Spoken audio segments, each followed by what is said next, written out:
Everyone, good morning. আজকে তো রবিবার, 22 তারিখ আজকে। কিন্তু রবিবার হলেও আমার ডিউটি একই, কারণ আজকে আবার আজকেও হাজব্যান্ডের ডিউটি রয়েছে। সকালবেলা বেরিয়ে গেছেন। সকালবেলা তাই আমি বলছিলাম যে তোমার কোনো দিনই ছুটি হয় না। তো যাই হোক, কি আর করা যাবে, তার কাজ নিয়ে তো ক্রিটিসাইজ করলে হবে না।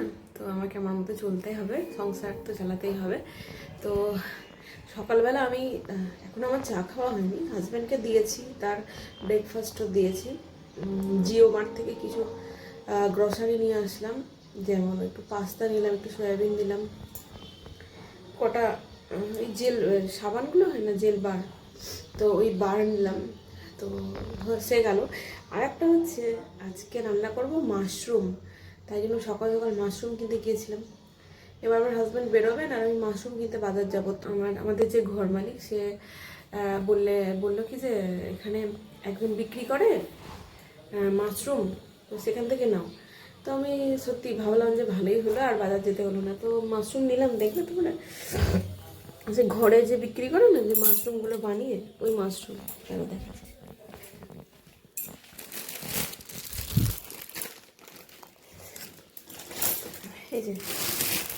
এই যে মাশরুম, এগুলো বেশি টেস্টি আর ভালোই হয় বোধ হয়। বাড়ির বানানো তো আমার মনে হয় ভালো হয়। যাই হোক, ভালোই হলো, ঘরের বানানো পেয়ে গেলাম। তো উনি বললেন যে এরপর থেকে যতবার নেবেন আমাকে একটা ফোন করবেন যে মাশরুম লাগবে, তো আমি দিয়ে দেবো। আর মাশরুম তো আমাদের বেশ খেতে ভালোই লাগে। তো ভালো করে মাশরুমটা দেখিয়ে দিই, চলো। এবার চা খাবো আর হচ্ছে সবজি কাটবো। আজকে আমি ঠিক করেছি ওই ডাঁটা আলু বেগুন দিয়ে একটা তরকারি করব, একটু বড়িও দিতে পারি তার মধ্যে। ওটা একটা তরকারি করব আর মাশরুমের তরকারি করবো। আজকে কোনো ভাজাভুজি করবো না, সবসময় ভাজাভুজি খাওয়াটা ভালো না। প্রত্যেকদিন আমাদের কিছু না কিছু ভাজাভুজি লেগেই থাকে। হ্যাঁ জানি কম তেলে আমি ভাজি, কিন্তু তাও ভাজা পোড়া খাওয়াটা একদমই ভালো না। তো তাই জন্য হ্যাঁ ভেবেছিলাম বেগুন পোড়া করবো, যা ভুলে গেছি। ও থাক, এখন করবো না, ও বেলা করবো বরং। তো চলো চা খেয়ে নিই। তো চা খাওয়া হয়ে গেছে, কিছু সবজিও কেটে নিয়েছি। তো এখন আমি মাশরুম কাটবো। জানো, আমার হঠাৎ কাল সন্ধ্যের থেকে একটা গান খুব মাথায় আসছে, আর ওই গানটা আমার খুব ফেভারিট। সেটা হচ্ছে জবাব কিছুই তার দিতে পারি নাই, শুধু পথ চেয়ে কেটে গেল এ জীবন সারা, এ জীবন সারা। আমায় প্রশ্ন করে নীল ধ্রুব তারার, কতকাল আমি রব দিশাহারা, রব দিশাহারা। আমি পথ খুঁজি না তো, পথ মোরে খোঁজে, মন যা বোঝে না বুঝে, না বুঝে তা বোঝে। আমার চতুর পাশে সব কিছু যায় আসে, আমি যেন তুষারিত গতিহীন ধারা, গতিহীন ধারা। আমায় প্রশ্ন করে নীল ধ্রুব তারা। আমার এরকম এক একটা গান এক একদিন মনে পড়ে, যেটা সারাদিন মাথায় ঘুরতে থাকে। তো এটাও আমার কালকে মনে পড়েছিল, সারাটা দিন মাথায় ঘুরছিল। তো গানটা গাইবো, আমার মেয়ে হাততালি দেয় গান গান গাইলে। ওকেও আমি বলি, কিন্তু ও তো এখন গাইতে পারবে না। ও যখন গাইতে পারবে দুজনে গাইবো, খুব ভালো লাগবে। আমি দেখেছি ওর ইন্টারেস্ট আছে গানেতে। আমি ওকে শেখাই, সারেগামাপাটা করো তো চিনো, ও বলবে ছা দে, ভালো করে বলতে পারে না, দে।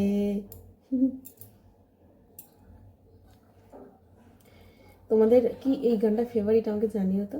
জানো তো, এই যে মাশরুম কাটছি, আমি আমার যখন বিয়ে হয়ে যায়, আমার হাজব্যান্ড আমাকে প্রথম বলেছিলেন কি যে একটু মাশরুম রান্না করো। আমার হাজব্যান্ড খুব পছন্দ করেন মাশরুম খেতে। তো আমি বললাম যে আমার মা তো রান্না করতো আগে, তো মাকে জিজ্ঞাসা করি তাহলে। তো মাকে জিজ্ঞাসা করলাম, মা তো একরকম প্রসেস বললো। আমি না করিনি সাহস করে, কারণ কেমন কি খেতে হবে, আমার তখন মাশরুম খেতে একদম ভালো লাগতো না, কেমন একটা গন্ধ গন্ধ লাগতো। তারপর একদিন শ্বশুরবাড়িতে শ্বশুরবাড়িতে একদিন খেলাম, তো সেদিন দেখলাম মাশরুমটা বেশ ভালোই খেতে লাগলো, মানে যেরমভাবে রান্না করে গরম মশলা দিয়ে, তো আমি সেই টেস্টটা বুঝলাম, বুঝে মাকে আরও একবার জিজ্ঞাসা করলাম পরে, দিয়ে আমি আমার হাজব্যান্ডকে একদিন রান্না করে দিয়েছিলাম। সেদিন যা টেস্ট হয়েছিল খুব ভালো খেতে হয়েছিল, এবং তারপর থেকে ওইভাবেই করি। এখন সত্যি বলতে আমার মা আমাকে মাঝে মাঝে জিজ্ঞাসা করে, তুই মাশরুমটা কী করে রান্না করিস রে? তখন আমার খুব ভালো লাগে। জানি মায়ের থেকে সন্তানরা শেখে, কিন্তু যখন মা সন্তানকে জিজ্ঞাসা করে যে ওটা তুই কী করে রান্না করিস, বেশ আলাদা ভালো লাগে না দেখবে? কীরকম মনে হয়? আমি বলছি না আমি রান্না খুব ভালো পারি সব কিছু, একদমই না, কিন্তু এক একটা আমি শিখেছি নিজের মতন করে, তাই জন্য ভালো লাগে। তো চলো সবজিগুলো কেটে নিই ঝটপট করে। আলু কাটা আমার হয়ে গেছে। এই যে অনেকক্ষণ মানে রান্না আমি একটু বসিয়ে দিয়েছি, হচ্ছে ডাঁটা দিয়ে যে তরকারিটা করবো ওটা বসিয়ে দিয়েছি। আর ভাবছিলাম যে একটু পাস্তা বানাবো, তারপর ভাবলাম দূর, আর পাস্তা বানাবো না, পাস্তা বানাতে গেলে মানে সময় লাগবে, আর আমার মেয়ে ততক্ষণে উঠে পড়বে, আর ওই সময়টা যদি আমি একটু রান্নাটা এগিয়ে নিই বরং আমার কাজে দেবে। তাই মুড়ি আলু সেদ্ধ এসবই খেয়ে নেবো বাবা, দরকার নেই আমার। চলো দেখিয়ে দিই কি তরকারিটা কীরকম বসালাম। এই যে তরকারি, তেমন কি মশলা তো আমি দিই না, তোমরা তো জানোই, কদিন ধরেই দেখছো। এটাতে দিয়েছি আদা বাটা আর একটু জিরে গুঁড়ো দিয়েছি, কিন্তু এটাতেই এত সুস্বাদু খেতে হয় তোমাদের কি বলবো। তোমরা এই যে মাশরুমটা আমি পরিষ্কার করে ধুয়ে নিয়েছি, ভালো করে ধুয়ে নিয়েছি। জানো তো মাশরুমের 70% জল, বেশিরভাগটাই জল, মানে কি ভাজতে গেলে একদম অল্প হয়ে যাবে। একটা জিনিস ঠিক করলাম, আর একটা রান্না করবো, সেটা হচ্ছে ওই হিংসে আর আলু সেদ্ধ মাখা, যেটাই বলেছিলাম আমার হাজব্যান্ডের খুব একটা পছন্দ না। আমার মা উঠে গিয়েছে, চলো বা ওলে বাবালে। এটা হচ্ছে টমেটো আর পেঁয়াজটা, মানে কড়ার মধ্যে তেল দিয়ে নুন দিয়ে আর পেঁয়াজ আর টমেটো দিয়ে জাস্ট একটুখানি নরম হয়ে গেল, যে গলে গেল, এবার মশলাটা দিয়ে দেবো। এই মশলাটা দিয়ে দিলাম, এর মধ্যে আদা রসুন দেওয়া রয়েছে, পেঁয়াজ আমি ভেজেছি তাই আর দিইনি।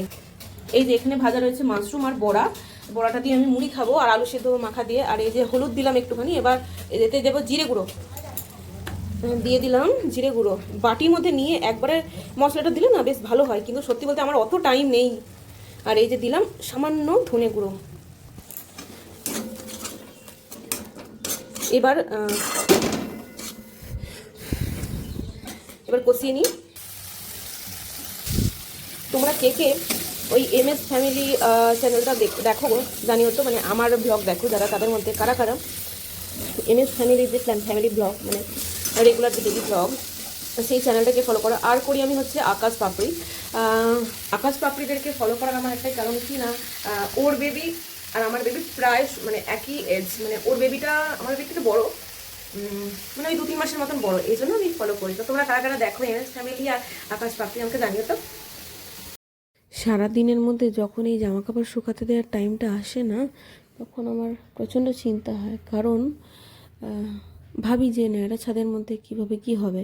আর ঠিক আজকে সেটাই হলো, মানে এক মুহূর্ত চোখের পলক থেকে একটু দূরে করেছিলাম, 1 সেকেন্ডের জন্য একটু মন দিয়ে জামা কাপড়টা শুকাতে দিচ্ছি, আর হঠাৎ করে চিনু ওই বালির গাদার মধ্যে বালি ফেলা আছে, ওখানে জোর করে বসতে গেছে হাঁটু গেড়ে, তো বালিতে ওর হাঁটুটা লেগে গেছে, এই যে ওর পায়ে লেগে গেছে। ওকে সামনে নিয়ে এসে দাঁড় করিয়েছি। বেচারা খুব ভয় পাচ্ছে, আসলে ছোট তো, প্রথমবার দেখছি এরকম কেটে যাওয়া জ্বলুনি, খুব ভয় খেয়ে গেছে। আমি সাথে সাথে মুখ থেকে থুতু বের করে হাঁটুতে দিয়ে দিয়েছি, যাতে করে রক্তটা বন্ধ হয়ে যায়, যদি বেরোয়ও। তারপর ঘরের মধ্যে এসে বোরোলিন গরম করে দিয়ে দিয়েছি, যাতে করে ব্যথা না হয়। ও তো সারাদিন ধরে খালি পায়ে ফুঁ দিচ্ছে, মানে মনে আঘাত পেয়েছে, প্রথমবার হলো তো। তারপরে আমাকে বারবার বলছে যে কোলে নিয়ে নিয়ে চলো, হাঁটতে পারছে না, কিন্তু আমি ওকে সাহস দিচ্ছি না, কিচ্ছু হয়নি, তোমাকে হাঁটতেই হবে, আমি পারবো না, এরমভাবে আমি সাহস দিচ্ছি। তো ওর পাপা যখন ডিউটি থেকে ফিরলেন, তখন ওর পাপাকে বারবার করে দেখাচ্ছে, তারপর ওর পাপা কোলে নিল, তারপর ওর মনটা শান্তি হলো। এই যে মানে ওভেনগুলো নামিয়ে দিয়েছি, আর গ্যাসটা মুছেও নিয়েছি, ওভেনগুলো এবার মাজতে হবে। এই যে ভাতের হাঁড়ি নিজের জায়গায় রেখে দিয়েছি, এটা হচ্ছে একটা তরকারি, আর এই হলো আমার মাশরুমের তরকারি। এই যে এখন চিনিকে স্নান করিয়ে অল্প একটু রোদে জাস্ট ঘুরিয়ে আনি, কারণ কি ঘরের মধ্যে তো খুব ঠান্ডা, তাই বাইরের থেকে জাস্ট ঘুরিয়ে একবার নিয়ে চলে আসি। আর ঘর থেকে বেরোলে ওর একটা বান্ধবী আছে, ওর নাম হচ্ছে খুশি। তো খুশিকে একদিন তোমাদের দেখাবো। চিনি ওর সাথে খুবই বন্ধুত্ব করে খেলাধুলা করে। কিন্তু দাও চুলটা আছে দিদি, সরে এসো আমার কাছে, সরে এসো, সরে এসো আমার কাছে, সরে এসো। কি চুল আসছে দিয়ে আমার চিনির চিনু, ছি ছি গানটা করো তো।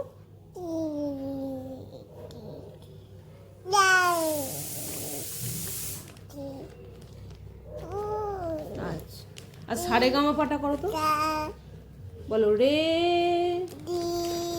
গা মা, বলো সা, বলো সা, বলো বলো মা। এ মা, টয়লেট করে দিলি, টয়লেট করেছো? এ মা,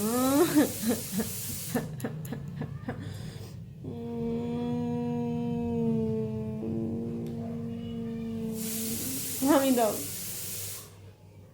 ঠিক আছে, ঠিক আছে, বকবো না। চিনি বিছানায় টয়লেট করে দিল না। ঠিক 3টে সাড়ে 3টের সময় এই জায়গাটা আমি বসি, একটু ভালো লাগে, বেশ হালকা হালকা ঠান্ডা আছে, একটু ভালো লাগে। 2 দিন পর হয়তো আর ভালো লাগবে না। তো এখন আমি এখানে বসে বসে এই যে এটা খাবো, আর চলো তাহলে খেয়ে নিই। ইচ্ছা ছিল এই লেবুটার সাথে একটু নুন, একটু কাঁচা লঙ্কা মাখিয়ে একটু চাট করে খাবো, কিন্তু বিশ্বাস করো আর ইচ্ছা হয় না আমার। তো যখন বিয়ের আগে ছিলাম তখন সুন্দর করে চাট করে মেখেই খেতাম, এখন আর ভালো লাগে না। এখন মনে হয় একটু বসতে পারলে বাঁচি।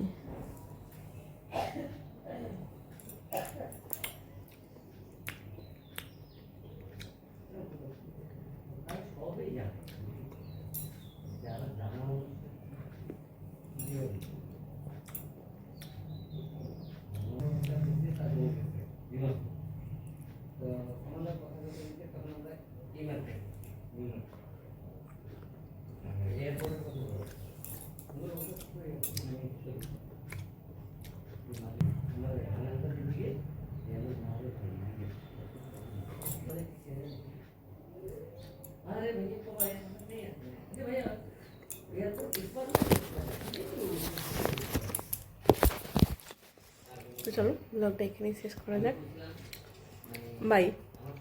আবার দেখা হবে কালকে নতুন একটা ব্লগের সাথে। তোমরা সকলে ভালো থেকো, সুস্থ থেকো, চলো টাটা।